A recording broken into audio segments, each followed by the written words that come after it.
Welcome back, guys, to another episode of Bitch You Lucky. And I am here with, this woman needs no introduction. She is not only she's a boss-ass mother of three, single mom, entrepreneur, hustler, go-getter. She makes shit happen. She moves mountains. She's an influencer. She good looking. She have accents. She knows how to cook food. She knows how to do all these different things. Guys, help me welcome my very, very special guest. I had to wait like freaking 2 months to get her on the damn show. And I'm sorry. Timeless Goddess. How you doing, girl? I'm doing great. So you want to go by Timeless, you want to go by Goddess, or you want to go by... You could just say Goddess. I like that. I like Goddess. that. She embodies that. So, Yes. we could run with that. We could run with that. So, Yeah. So people who don't know, see, I know you a little more, a little deeper than others, but for people who don't know, Yeah. what if you had to describe yourself, how would you describe yourself in 3 words? Oh, Lord. Well, I'm very ambitious. Ambitious. I am poetic. And I am just all above. I'm just everything. Yeah. I'm everything. Well, you already said Goddess. So when you make that kind of proclamation, Yeah. and you say, yo, this is my name, I'm going to live up to this name. Yeah. It speaks volumes because people are like, whoa, okay. Some people might think it was arrogance, right? But you have that confidence. It's a level of confidence. And I feel like people feel like confidence has to look a certain way. You know what I'm saying? Yeah. Like some people feel like, well, confident mean I should be 5'10", with a big boobs, little waist, big hips, CEO at a company. Like, no, confidence can come in different forms and fashions. What does confidence mean for you? Because I feel like you have a lot of confidence. People see it, we feel it, but it's a good, genuine, yet still humble way about you. Okay. I'll give you the truth. Just because it's you. Well, it's me and everybody. But Well, just because it's your podcast. Just because it's your podcast. Okay. So, to be honest, it comes from a place of being at a time with a certain person in my life, my ex-husband, where I didn't feel that confidence. Okay. You know? And sometimes as females, we go through things where people just make us feel as if we're not enough or we're not worth what we're worth. Wow. And it takes a minute to understand that. It takes growth. So sometimes I look back at my teenage years like, damn, if I knew what I was worth, Wow. I would have begged somebody else. Yeah. No. But I had babies with somebody else, but I didn't know. Yeah. Because the person that I had around was like talking down to me. And sometimes it takes years to also get out of that as well. So, yeah. I feel every human being, and I could be wrong, goes through that. Like we don't regret. It's never regret. It's more like a reflect. Like we look back and we're like, man, shoot, if when I was 18, if I had made a different decision, or if I had loved myself enough to not be in this type of a relationship, and it doesn't have to be like a romantic relationship, even friendships. Yeah. As I'm saying, like even friendships, you could be like, but I didn't know any better. Yeah. But I feel that's what the purpose of life is, because if we all had it together, there will be no journey. And there will be no growth. Yeah. Yeah, so you're right about Who that. drops mic with the microphone? We gonna have, listen, this episode we gonna be dropping gems. I just want y'all to know, because she's a deep thinker. Yes, she's a deep thinker, and I appreciate that about her. And she's lived life. So for those who don't know, where did you grow up? In New York, Brooklyn. I was born in Costa Rica. I love letting people know that. But I was raised in New York, Brooklyn, Bed-Stuy, Duoda, Mossy Avenue. So you're like a true New Yorker. True New Yorker. Okay, not the Boys ones, and Girls High School. Okay. Not the ones who be like, oh, I'm from New York, but it was your aunt from New York. Yeah, or or Staten Island, all the way up there. Yeah. You from like... I'm from the hood. Like From the hood. I used to be sleeping and you hear gunshots. I look out my window and someone could be dead right there. Oh, shit. Like I've seen that happen. Around what years was those? Not to put your age, because she's only 21. When I was like around 14, 15. Okay. Yeah. And you have siblings as well, grew up in New York. So you guys, out of all families, because I feel like everybody who grew up in New York, if you have just the law of numbers, right? Yeah. If you have 3 siblings, 4 siblings, 5 siblings, one person is going to end up in some kind of trouble. You know, it's crazy. I'm the one that kind of ended up in trouble, but we all end up fine.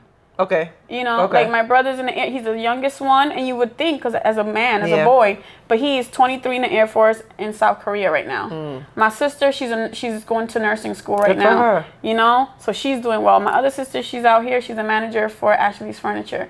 So everyone did well. Okay. You know, and then even myself, like, wow. But I think it's not about where you grow up, it's about what's going on in the household.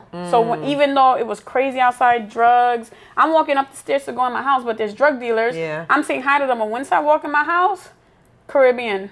You shut the world off. Shut the world off. Okay. You know, it's like, if it feels like you're from Trinidad, so it feels like you just walk into Trinidad kind of way. Yeah. It's like a whole other ambiance. So do you think, do you think that kids now know how to shut the world off? I don't think they do. I don't think they do, because back then we didn't have phones, we didn't have that, we weren't as connected with the outside as where back then you didn't have phones, nothing. When you come home from school, you don't talk to your friends no more. Yeah. You gotta wait till tomorrow. Yeah. Summertime, you don't hear from them the whole summer. Yeah. So it was more balanced. Yeah. You know, and when you would walk into your house, your mom had that Spanish music, your mom had, you know, the curry going, all that stuff.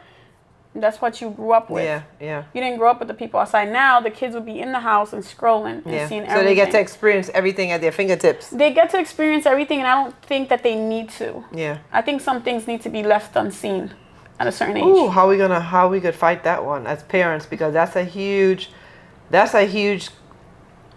thing for all parents. Yeah. I think on different levels. Like some parents are very strict. They don't want you to know anything that's going on. You know what I mean? And then your mom's are teenagers, right? Yeah. How hard or challenging is it in today's world? You grew up in Bed-Stuy, New York, and you could remember how life was then. How do you deal with that now? Life is so different with all the exposure that these kids have. And as being a parent, Yeah. I'll knock somebody out.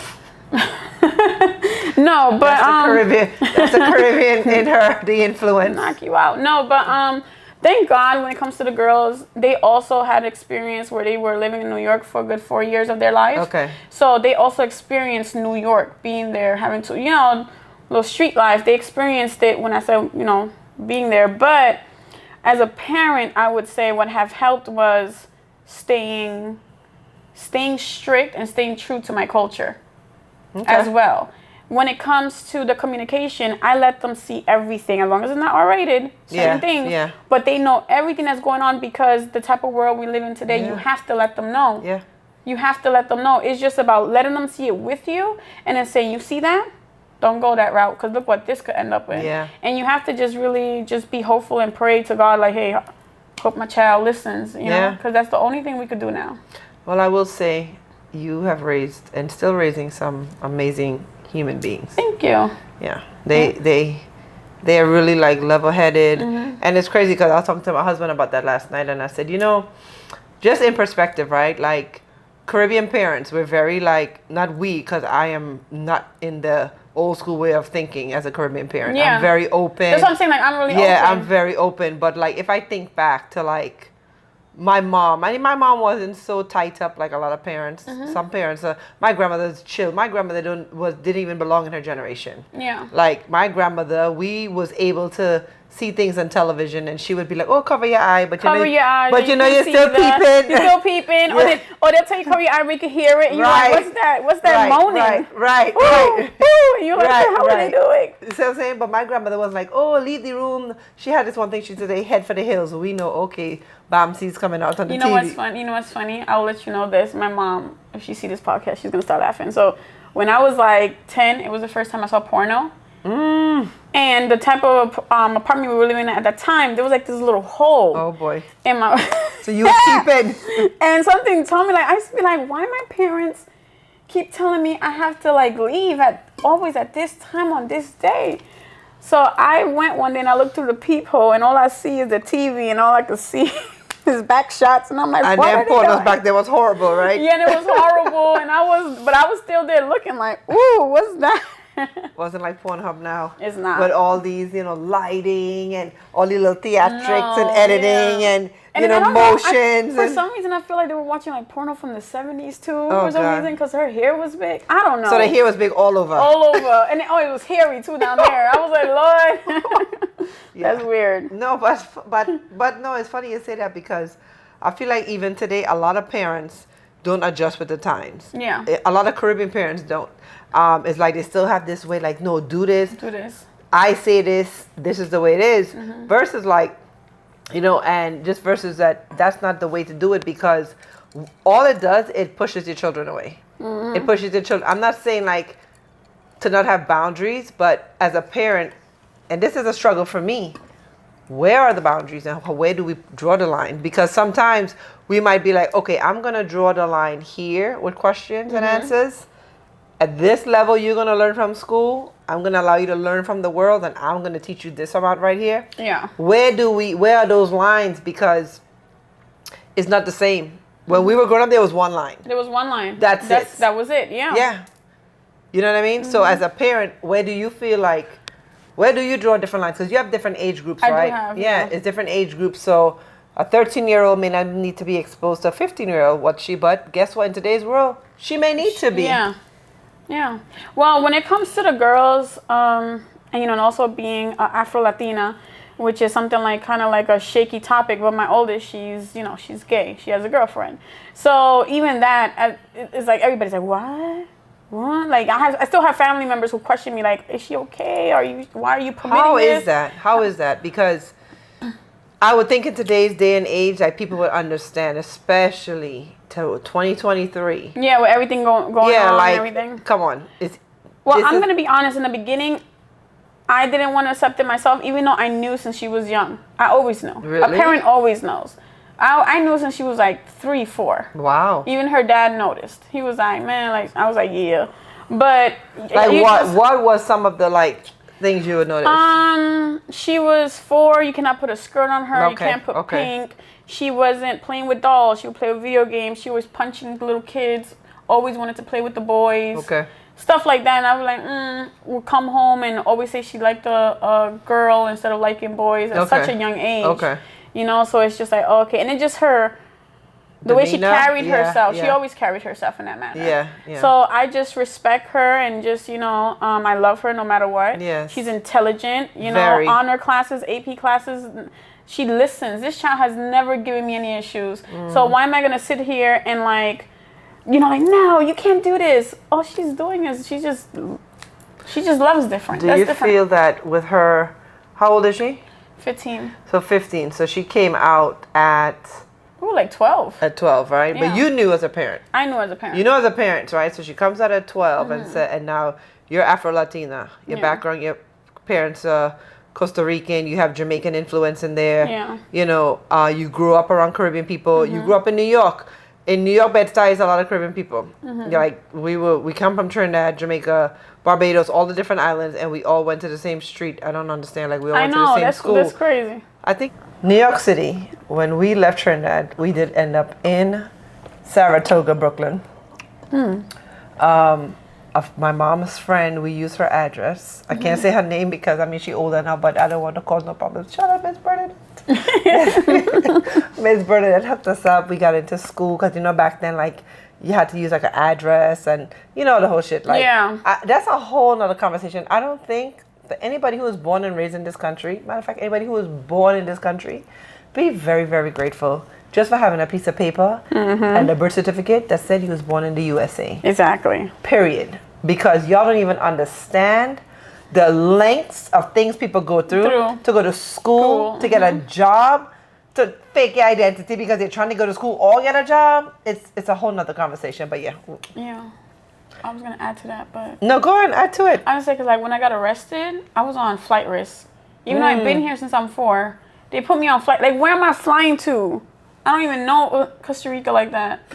They put me on flight risk, so I had to stay in there until I saw a judge. Oh, shit. It's crazy. Yeah. We'll circle back on the arrest. We're not going to talk about what I got arrested. No. But listen, this is a no judgment zone. Yeah. So your daughter came out when she was 12. Yeah. At that point, you weren't in a relationship anymore with her dad, right? So now it's you as a parent by yourself, right? You're receiving this information that you kind of knew, but it's so much different knowing and hearing. Like, hearing is confirmation, right? Yeah, hearing is like her finally saying. Right. Yeah. It's confirmation for you. And then you don't have a partner You like your partner in this relationship, in this partnership, in this raising these kids, is out of the picture, right? Dealing with his own stuff. How do you find that strength and poise just to sit there and listen? You're listening to your child telling you something that you suspected. Yeah.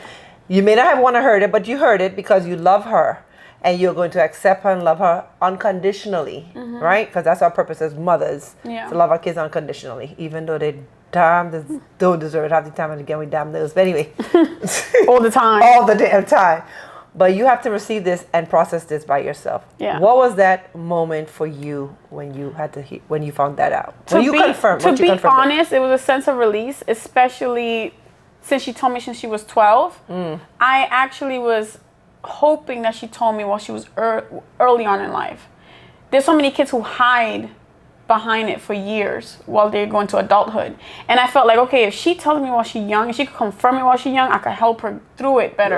You know? Because a lot of kids, they don't tell you nothing, and now they're having sex, they're doing certain things, they get into certain situations, and you can't control it because they never like actually came out to you. Now they go off to college doing all this stuff, and you have no control over it. Right. Her telling me at 12, I have control over it. Yeah. It's kind of like her relationship now. When she picked the person, you know, before she picked that person, the other person, I was like, no. Okay. And nothing wrong with the girl. It's just she had so much stuff going on at home. I said, you see all that? That's trauma. It's going to come back to you, this and that. The person she's with now, I love her. It's like good. It's like, I love that little girl. Yo, that is so important because I don't even think a lot of parents realize that's the space you want to be in as a parent. You want to be the first point of contact. Exactly. You want to, because in a way, you're still in control, but not really controlling them. Correct. But you're in control to make sure that you're guide them. You're in the know, and you could guide them like this way. Right. So it's like you're taking what they want. It's basically like they're building their own little community, and you want to make sure you tell them, hey, but if you put the room on this side, you can see the stars better. And they'll be like, okay, mommy. I got you. You know what I'm saying? But if they're building something without you knowing, you're going to walk into a house, leaks, windows broken, everything, and then you're like, oh my God, you know, and then you're trying to, and then now you rushing trying to fix everything, and then there's trauma. And stuff. Even when you're fixing, they don't know what you're fixing. They don't know what to fix, and and then there's so much that they don't even tell you. Yeah. And you just feel you're lost. You don't even know who you're standing in front of. Man, that's like eye-opening as a parent. Yeah. So for all the parents, let me reiterate in my little small mind. Let me help y'all understand this, because I'm going to break it down like this. My 8-year-old's going to understand this. As a parent, and I received that from her as a parent wholeheartedly, because I wish communities would just understand that we all don't have our shit together. If we all come together, we can get it together. Oh, girl, that's a thread. That's a thread. Cheers to that. Cheers to that. Listen, that's what happens when you smoke weed. I don't smoke weed. I'm just putting that out there. I had to smoke before this episode. Oh my gosh. No, because I know you're a deep thinker, so I was like, I might do an edible, but I won't smoke. No, I smoke because like when I smoke, it puts me in a state of like, some people smoke and they shut down. When I smoke, it's like all my thoughts just run. Just run? They run. So I feel like you poetic. Okay. So I'm like you without the high. Okay. Got it. Like you without the high? Yeah, right. You with the high. You get it? Yeah. Okay, good. See, that's what happens when you smoke too. You kind of get all over the place. But I feel like all parents, if we could just understand that. Yeah. That with our children, we want them to tell us at least everything. There are going to be some things that they're going to be embarrassed about. Yeah. But for the most part, if we could have that line of communication open, we could help them more by pouncing rules, regulations, standards, boundaries, expectations, right? Exactly. Yeah, we can do so much more with just freedom, just a little room of freedom and comfort. Yeah. We could do so much more. And then we could work on that. Because we're pounding all this, do this, go to bed by 10 o'clock. You can't do this, you can't do that. Turn off the TV, you can't watch this. Oh, no, the cuss words in this song, can't listen to it, right? But who are they inside, deep down under all of that? Who is this person? I'm going to be honest. When it comes to, I know you said be in bed by 10 o'clock. It's not going to work with every child. Works with mine, though. For some reason, all my kids go to bed at whatever time, even on school nights. Whatever time. Sometimes they go to sleep at 2 in the morning. All of them are on honor classes. All of them on AP classes. And Sophia, she's even taking a college class in 9th grade. Yo, let me tell you something about Sophia. She's sneaky, though. But go on. No, Sophia is a beast. She is a beast. She is. Listen, all kids have girls. Girls are gonna be sneaky. She gonna watch this. She gonna be like, "Oh, mom." But Sophia was talking, and I'm just listening to her, and I'm just very intelligent. Very intelligent. They all are. Yeah. But she's comfortable with her intelligence. Yeah. I think she, you know, like it takes people a while to find their knack, or they find it like, yo, I'm good at this shit. And she's like, I want to be a nurse, and I'm like, you sure you want to be a nurse? Yeah. Okay. Good. But like she's bigger than a nurse. Yeah. She has like. She's like a mover and shaker type personality. Like she can move mountains. She already wrote 9 books. Yeah. She needs to, yeah. But you know, I'm letting her. You gotta let them find their way. You gotta let them find a way, but you just kind of keep your eye like, All kids and everybody. Listen, it's like the body of Christ, right? The body of Christ. Oh Lord, you said the body of Christ. No. But she's religious.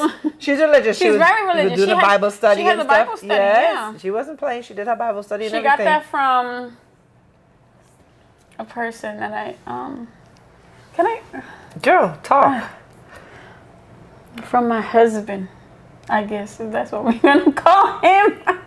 Who? Your ex-husband? No, my current. Okay. My current. Okay. Yeah. My current husband. Partner. I might be divorced in a couple days, though. We're gonna put that out it like that. You just say because he's my husband, but I might divorce him. Oh Lord. Okay, so let's. No wait, the rum punch. Okay. Shout out to Rum Punch Branch real quick. Yeah. Always get the truth out. That should be one of their slogans. It should. Always get the truth out. Rum punch. I need y'all, when y'all start making money on my trademark, please remember where y'all heard it first. But real quickly, so forget the husbands right now. You were single for a time. Yeah. Even before the husband, after the husband, in between the husbands, right? You're a woman that when I say you boss up, you boss up. Like some women, that little stage that they single, you'd be like, what the hell are you doing? Like, okay, for a married woman, right? If I got girlfriends and they single, and they bad. I'm not married. Wait, let me put that out there. I'm not married. She's not married. Follow me. I'm not married. I have a husband. That just means that that's who I'm having sex with. So we got to clarify that. Okay, so I'm married. Yeah. So I have a girlfriend, and I'm just like, okay, she's single. Not now, before him. The window. There's always windows of people's life where you're single, you're dating. Yeah. And I'll be like, girl, you single and that's what you picked up? Do you ever have those thoughts? Like, okay, I'm married, right? So I'm locked down. This is it for me, right? This is it. Like, this is the person I chose. And we're rocking it out till the wheels fucking fall off. You're single. You get a chance to do this all over again, right? Because you took a break. You got divorced. Yeah. And do you feel like some women, when they get this chance to do this all over again, they go about it the wrong way? I would say yes, because I feel like I went about it the wrong way in the beginning. Okay. Like what would be considered the wrong way? About the wrong way would be, especially as a single mom, when you just separate from your person, you're not really looking for love. You're looking for, who can help me? Yeah, gotcha. You're looking like, okay, who's going to come help me with these bills? And then because of that, you just deal with anything. Like any type of treatment, anything they're doing, because you just want to feel like someone's there. You don't want to feel lonely, especially when you have multiple kids. You just want to have like a sense of someone loves me at the end of the day. Okay. Because you're looking over your children, you're loving your children, and then when you finish working and everything, you're like, man, but who got me? So sometimes some women, they're in that sense of, man, like, what am I going to do? And who am I going to be with? And I'm getting old, especially women. They feel like their clock is ticking. Like, oh, if I'm 30 or if I'm 32, who's going to marry me at 32? And it's like, no, girl, no. Like, your 30s is fine. You could get married at 38. That doesn't matter. But so many women feel like once they turn 30, their life ends. I don't know why. I don't know why. Who put that in our head? I don't know. But a lot of people put that in their head. When you're 30, your life ends. Like, right now, I'm 34. Okay, I'm looking good. I'm 34. Period. With 3 teenagers, and I used to rush. I used to be like, every time I used to have a boyfriend, I'm like, oh my God, like, this is the one. And oh my God, this is the one. So because you love hard. I do love hard. Well, yeah, I do. And my ex-fiance, I was with him for 5 years, and he was dope. You know, it ended bad, but he was dope. And I would say that he taught me a lot, though. He was older. So he taught me a lot of how I need to love myself. So then now, going forward with these new relationships, it was such a huge shoe to fill for another man to come. Yeah. That it's like, ugh. Do you think that's fair though? Do you feel like everybody? I want to feel like I think that's unfair. Not for you. There's this saying, right? Yeah. Could this person fill your shoes? Yeah. But what are those shoes? What are those shoes? And you know what's crazy? It's not even about the finances. It's not about that. It's about how you made me feel at the end of the night. It's about the little things like when I had my period. He knew when I had my period, and he knew I like Starbucks, so he would just bring. I didn't have to tell him bring me Starbucks. Okay, so he's attentive. He was very attentive. Okay. I didn't have to tell him bring me flowers. Flowers were there. And women like those things. It's like you work hard, and then certain things are put there, and you're like, oh my gosh. So then when you're dating again, and a man is not as attentive, you're like, I already had better treatment. Yeah. And it's not. And like I said, yes, money is great. Like money, I'd rather cry, okay, in a Bentley than a bus. Don't worry about that. But my thing is, if he's not gonna love me correctly, what am I here for? Because these looks. Yeah. I got you. You know? So for people who want to be like, oh, okay. So if you had to define, what's the difference between like a gold digger and somebody who I have my standards and that's it? Okay. Because there's some people might be like, okay, well, you're putting this person up here and they have to meet da da da da da da, and you're like, no, but So you're already here, so why would I have somebody right down there? here? Okay, my definition, and ladies, I don't care if you take this a motherfucking wrong way. I don't give a fuck. But my definition of a gold digger would be a female who's in an apartment. She doesn't do nothing for herself. Okay. And she just want a man to do. Gotcha. And she expect him to make like 6, 7, 8 figures, and she can't even withhold a job. Gotcha. But if you are looking for a man who makes a certain amount, and I'm going to let ladies know, men with money don't need a woman with money. But if you are ambitious, you have your own stuff going for yourself, you bought your own house already, you have a little bit, your business is probably not even making $60K a year, but he see you having your business. He see that hustle. He see that hustle. The work ethic. The work ethic. Then it's like, man, like I want that lady next to me. You know why? Because at the end of the day, this man could get sick one day, and he knows, well, I know she could keep up with what I have. Together. Yeah. But if you just sitting there at home, looking pretty on your phone, trying to get the next rich man, no, that's a gold digger. That's a gold digger. I agree. That's the difference. You know what? I never knew the definition till just now. Like you just verbalized it. You verbalized it like so. It was perfect. That I'm like, okay, those are the thoughts I was trying to get out. Like, yeah, right. So somebody just sits there. So they expect. Give me. Expect. Yeah, expect. And they don't know how to cook. They don't know how to cook. Clean. Yeah. They don't do anything, and then they don't even do anything for the men either. So my thing is this: even if let's say you don't have so much going on, but this man is a rich man, what do you add to his life that he cannot do for himself? There's no value added. There's no value added. So you're expecting him to do everything, buy you a house, do this, and the only thing you're doing is laying there? Yeah. A lot more people can lay down and do way more than that. Way more, honey. You want to see what I could do? Y'all better get it together. Yeah. Because I got a backflip. You know what? Never mind. Take a chance. I could do a backflip. And then, and then like backflip, and then they go in. You ever try that? Ma'am, I have a bad right knee. Okay. I ain't not flipping nowhere. I've been married for almost 10 years. Honey, I'm going to try. And he's not complaining. He might be complaining, or they just don't know. But I'm going to show you before I leave today. So you can try it tonight. You can try it tonight. This is the last episode ever recorded. It's because this bitch that made me do a fucking backflip. And then after that, you know what I'm going to say? I'm like, bitch, you lucky. Bitch, you lucky. This is why I waited for her to come, because I know the conversations we was going to have. First of all, shout out to my team. I got to say shout out to the team. Shout out to my husband who changed his set around, because he was like, first of all, shout out to my assistant manager, my daughter, Zolani. Okay, I shouldn't do echo to mama. I'm sorry. She said, Mommy, I'm the assistant manager. What's after the manager? So because I want to be the next level up. So tell me what I need to do so I can keep going up. I said, you know what? That's a boss right there. Yeah, she's yes. she's going to be a millionaire by 18. She's not playing. She's not playing. Yeah. Shout out to her because she said, Mommy, could you please change the background because it's boring? I was like, whoa, okay. And a shout out to my editor, my child who just stressed me out. All these grays here. The Zaria. These are Zaria grays. But Zaria is stressing me out because her purpose is bigger than she don't even realize her purpose. Yeah. When she realized her purpose, she would realize like, damn, I now see why my mother was stressing me out. So I let her breathe, let her do her little thing. Sometimes they don't realize it. That's why we stress them out. She don't even realize like Zaria has the world of potential. Like how to say this? Like I know kids who they'll go to college for 4 years, right? Yeah. And they'll come out and they'll have an opportunity, great opportunity. And then I have Zaria who's like, man, I'm not into school like that, but I want to learn this craft. I want to be good at editing. I want to learn this. And she could just literally, she could take that 4 years a day, dedicated time, and she could condense that shit into 6 months. Yeah, and she and could do it. take off. Yeah. That's potential beyond because we all don't have that kind of opportunity or skill set. Some of us have to go through the program of going to school, doing 4-year college, trade having school, to do that. internship. I was talking to my friend about that because I was out and this dotish Persian light came up to me.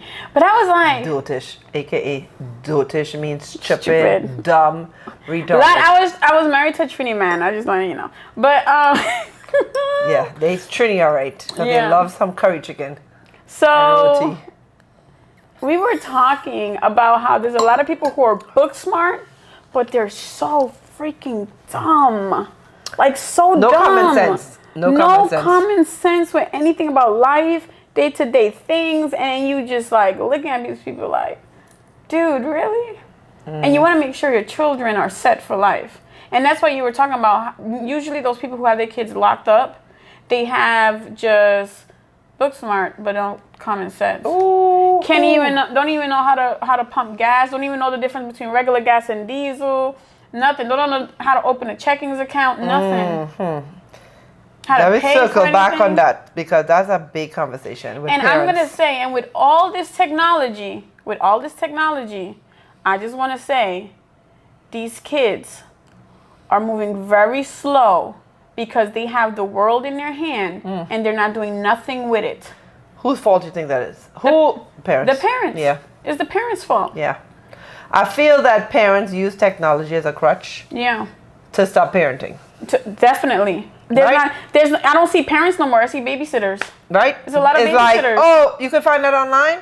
Oh, go ahead. Yeah. Oh, what you need to do? Well, back in our day, we had to go to the encyclopedia and go in the library. Yeah, and do it. In y'all day, and you had to walk to the library. Not only that, we had to learn. Like, I remember, I couldn't ask my parents my mom for help with high school stuff because she was always working. Yeah. But we had to figure the shit out.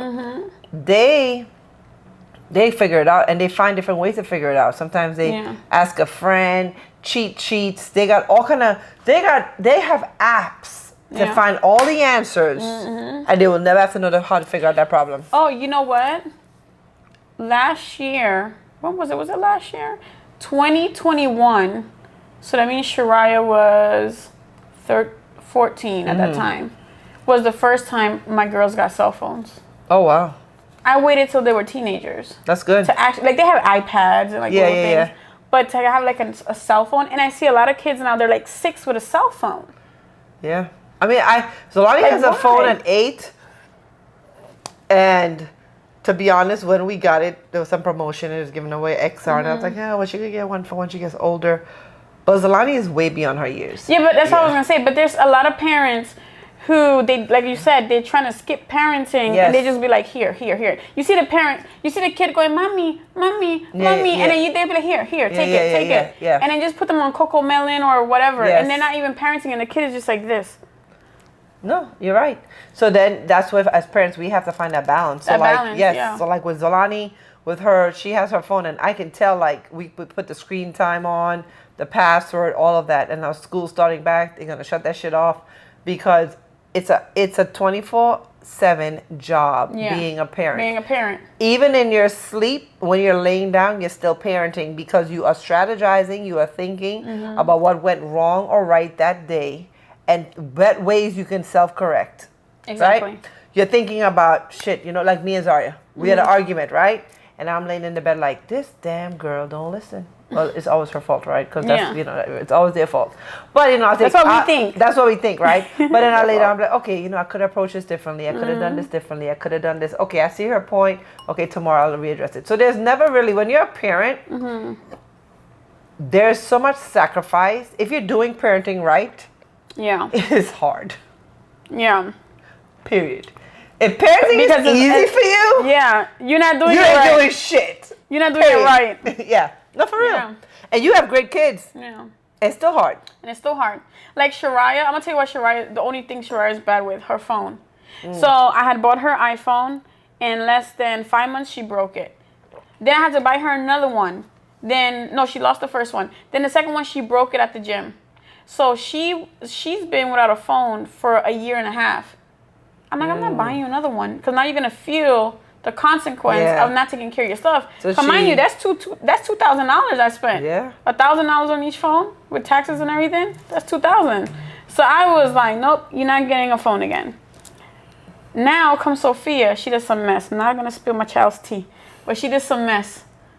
I took her phone away, put Shariah's number in it. Now Sophia's without a phone for a year. I don't ground for a week, a year. Sit and think.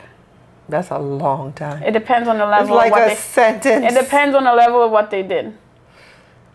Yeah, it must be something for you. I would think it must be something really not bad, but she didn't really do something bad. She didn't do something bad, but she did something as where if I don't put a stop to it, and she doesn't understand that there could be repercussions to something like that in the future as an adult, it could get worse. And sometimes you just have to put a stop to make your kids think and realize, like, damn, that's what it did. I got you. Or I shouldn't do that. And sometimes your kids don't need social media, and they don't need phones, and they need to disconnect from the world. Yeah. And I feel also this is her first year with a college class, and she's only 13 in a college class. Wow. I need you 100% focus. Yeah. No phone. Okay. Do you feel as a parent that somebody who's been through, like, back to your roots, right? So you grew up in Bed-Stuy. You had as you're growing up, everybody has challenges. Your parents are together. You have a big family. You got married at a young age. Yeah. How old were you when you got married? 18. 18. Yeah. Get married at 18, and you've been with that one person for a long time. So I was 27. 27. That's a long time. You was about to do the math, and you're like, never mind. This rum punch got me. Yeah, but it's a long time because. So we're similar in that way. I got married at 18 too. So the whole years and the years where women was like college and parties and I didn't do none of that. I had none of that shit. I didn't do none of that. No. So you was locked down with one person. Yeah. Started a family. Yeah. And then he was strict. And he was strict. So do you feel like, looking back, you got married at 18? Do you feel like you give your kids a lot of grace because there's things that you've done that you'd have done differently? Or are you a parent like, because some parents are like, well, my life has nothing to do with your life. Or don't look at me. I'm the parent. Do what I tell you to do. Don't do as I do as I say you do. Where do you fall in that? I'm more like free. I don't tell them do what I say. No, I'm not strict. The only thing I'm strict about is school. That's the only thing. When it comes to how they dress, when it comes to who they date, when it comes to what they want to eat, a piercing, a tattoo, I don't care. I don't care about it. As long as you're not doing drugs, as long as you're not hurting somebody, as long as you're not self-harm as well, I don't care what you're doing. Yeah. And when it comes to school, I told them, which you're probably going to look at me like, damn, you serious. They have to all have PhDs. If not, they're getting cut off. They're going to be financially taken care of as long as they're still going to college, and they all have to bring me a PhD. Why you want a PhD? Because I want them to be able to get into rooms and do things that I wasn't able to accomplish, that I know I was going to be able to accomplish. And I know that they're going to be able to accomplish it as well. You feel like the PhD kind of get them in those rooms? Certain things. Okay. But so let me ask you this. So, okay, I have a different take on education. I'm all for education. I have my bachelor's degree. I graduated magna cum laude, 3.873 GPA. I get it. However, like with my like I think it's based on the child, right? So like Zaria is a child that wants to do, you know, editing and that trade type stuff. She wants to do editing, videography. You know, she might even dabble in photography. Yeah. You know, she could get into that line of work. She's good at it, right? Then I have Zolani, which is like my scholar little student. She is gifted, accelerated classes. She's might go to the Olympics. Right? Might go to the Olympics. She's great at swimming. She's just driven in a whole different way. I don't parent them the same way, so I can't expect from Zaria what I would expect from Zolani, and I can't expect from Zolani what I expect from Zaria. Yeah. So you have all three of them on the same. You feel like you have them all in the same standard, because level? they're all in different categories, but with the same standard with of the what same I expectation. Want. Yeah. Woo. So for example, but like I said, when it comes to school, like they got it. I told them, they know, and I think what helps is everything that I went through, they went through it with me, so they grew up with me. So when I tell them that, they're like, we got this. They're okay with it. Like, yeah, we got this. Well, kudos to you that you made 3 kids that have similar expectations for themselves, standards for themselves, because that's like back in the day, right? But like Shariah want to get into technology. Sophia, she wants to get into medical. Then Serafina, law. So it's all different. Either which way they all. So they're all different ways. I don't care what you're doing. Just be the best of what you do. There you go. Let's say, for example, let's say I have another child and my other child doesn't even want to go to school, doesn't want to do that. That's fine. But just be the best of what you're going to do. And something I always tell my kids, I don't care if you pick up garbage. Be the best motherfucking garbage person. Yeah. Like, you know, okay, man, I could do this. And if I go... You own the damn company. Get a company instead of working for it and stuff like that. That's another thing, too. I'm really big on entrepreneurship because I'm an entrepreneur. So I always told them, like, for example, Sophia wants to be a nurse.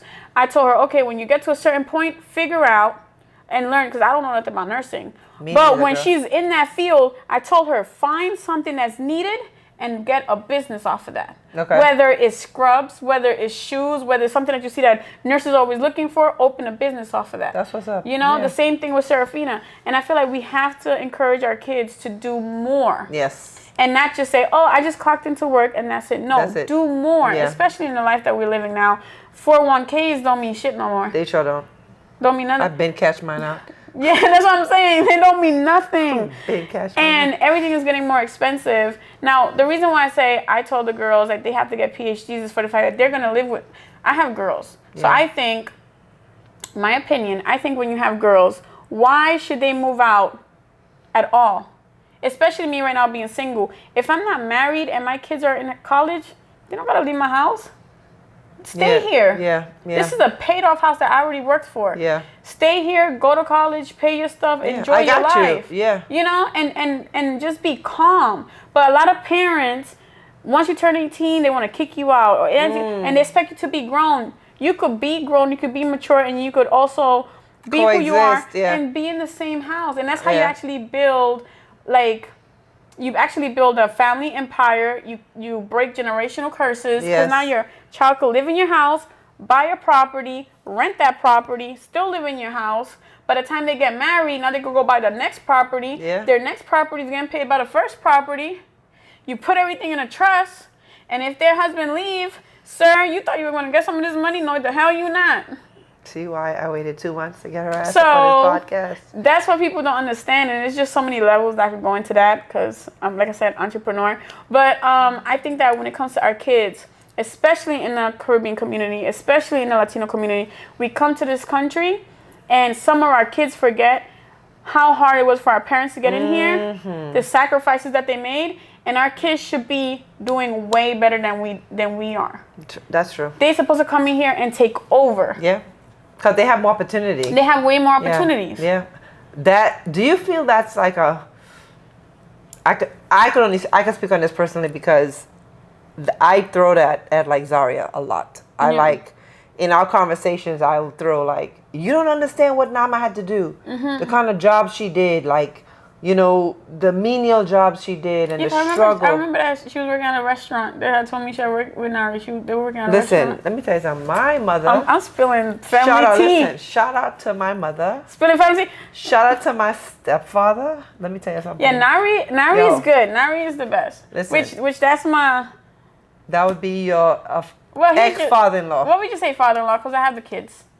So still. So you were still. I would still consider father-in-law because I have his grandkids. Yeah. Okay. But y'all, if you're not well, I could be wrong. If you're not actively married, maybe I would say ex. So you kind of separated too, so because people might think Nary is your current husband's father. Yeah, but I ain't got no husband right now, so that don't matter. You just see. Oh, I have a husband because sex, but I'm not married. Well, you gotta help the people understand because they probably confused. Cause I'm gonna let people know. My opinion is, if somebody is digging me up, they need to take care of me, and you my husband.